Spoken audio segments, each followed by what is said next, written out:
hay la más grave crisis de la historia del Ministerio Público. Hay un acuchillamiento en el Ministerio Público, acusaciones de uno y otro lado.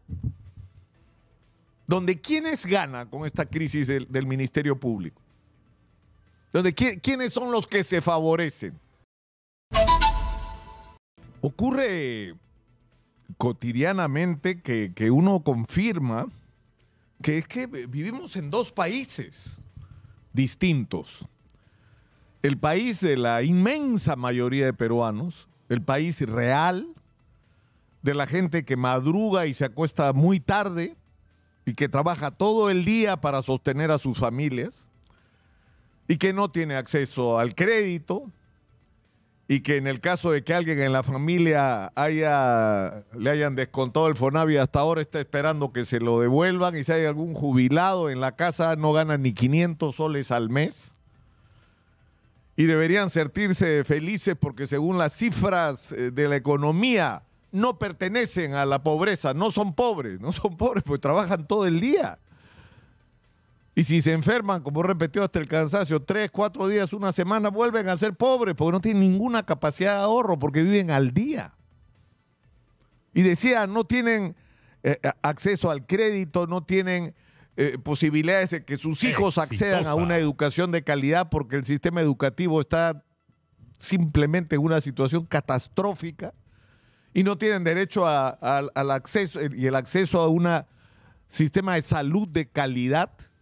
Y más le vale no enfermarse porque eso se convierte en una doble pesadilla, las dolencias de la enfermedad y los maltratos de pasar por un sistema de salud que también, como el de educación, se cae a pedazos. Ese es el país real, que es también el país de la gente emprendedora, de la gente que pese a todas las dificultades está construyendo, está haciendo progresar con muchísimo esfuerzo a sus familias. Y en la mayoría de los casos sin ayuda de nadie. Y tienes en el otro lado el Perú, y un Perú además que está lleno de posibilidades, de alternativas, de soluciones, de respuestas, y que no se aprovecha de manera debida.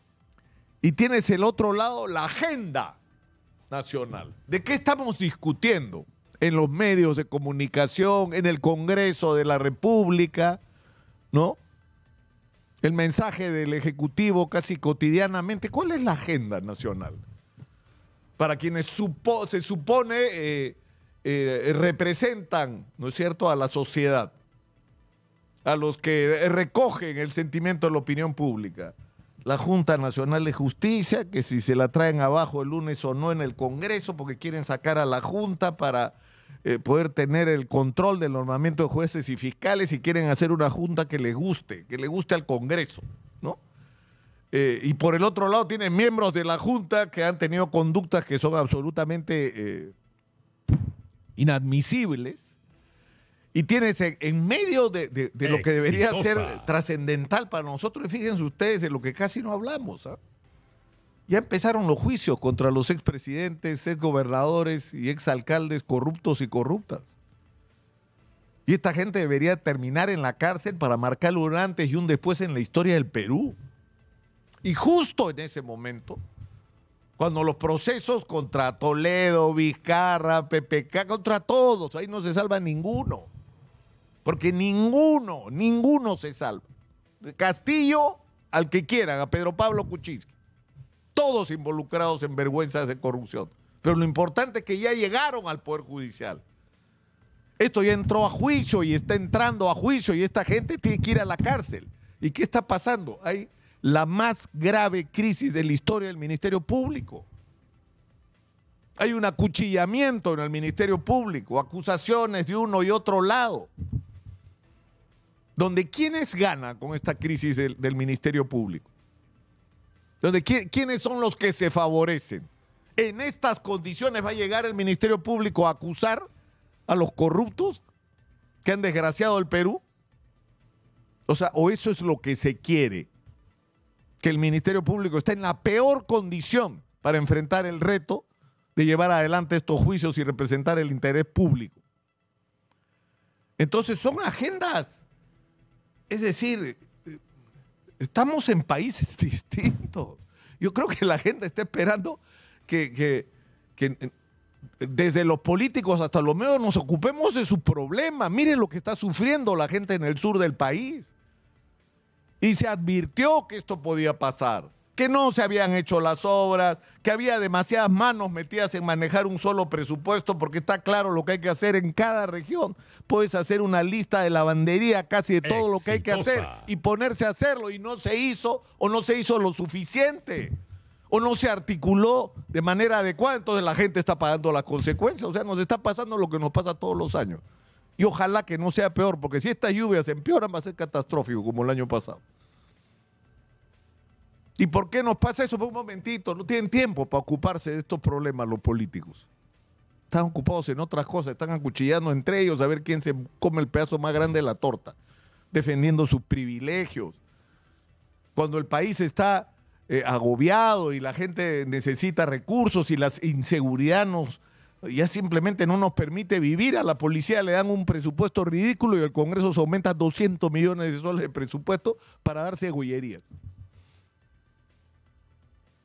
Entonces, ¿qué hay que hacer frente a esto? Y a esto hay que sumar, no quiero ser absolutamente negativo, ¿no? Pero, es decir, lo que está pasando, por ejemplo, con esto de la inseguridad, fíjense ustedes, destituyen al excomandante general porque dicen que no funcionaron los estados de emergencia, que esto ha sido un fiasco.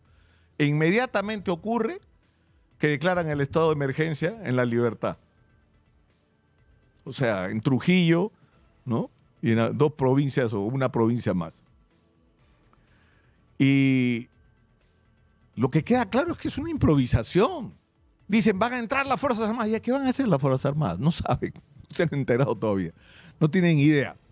¿Y en cuál va a ser la gran diferencia de este estado de emergencia con todos los otros que han declarado que no han funcionado? Solo Dios sabe, porque ellos no lo saben. Entonces ahora Bukele, el ministro de Justicia, en El Salvador, viendo cómo Bukele resuelve el problema de las cárceles. O sea, sinceramente, o sea, vamos de improvisación. Es decir, tenemos a nuestros políticos y a los medios ocupados en cualquier cosa menos los problemas reales de los peruanos y sus soluciones. Y tenemos por el otro lado un gobierno que lo que hace es una cadena de improvisaciones que nos están haciendo mucho daño. Entonces ya, si con la bendición de Alberto Fujimori la señora Dina Boluarte se va a quedar hasta el año 2026 porque el Congreso no va a hacer nada, ni Cerrón ni los fujimoristas, ahí están juntitos, se quedan hasta el 2026. Entonces, por lo menos, mientras se construye en el Perú, por fuera de lo que son los partidos políticos que tanto daño nos han hecho, una alternativa que corresponda al verdadero interés, a los sentimientos, a las aspiraciones, los sueños de los peruanos, mientras eso ocurre, por lo menos algunos ministerios claves, como por ejemplo el del Interior, tienen que estar en manos de gente que esté fuera de la política y que sea capaz de enfrentar el reto y dejarse de improvisaciones. Por lo menos eso tendría que hacer el gobierno de la señora Dina Boluarte. Cederle el espacio a la gente que sabe lo que hay que hacer y dejar de improvisar. Soy Nicolás Lucar, esto es Hablemos Claro, estamos en Exitosa, la voz que integra al Perú, 95.5 de la FM en Lima, estamos en el canal 34 de Movistar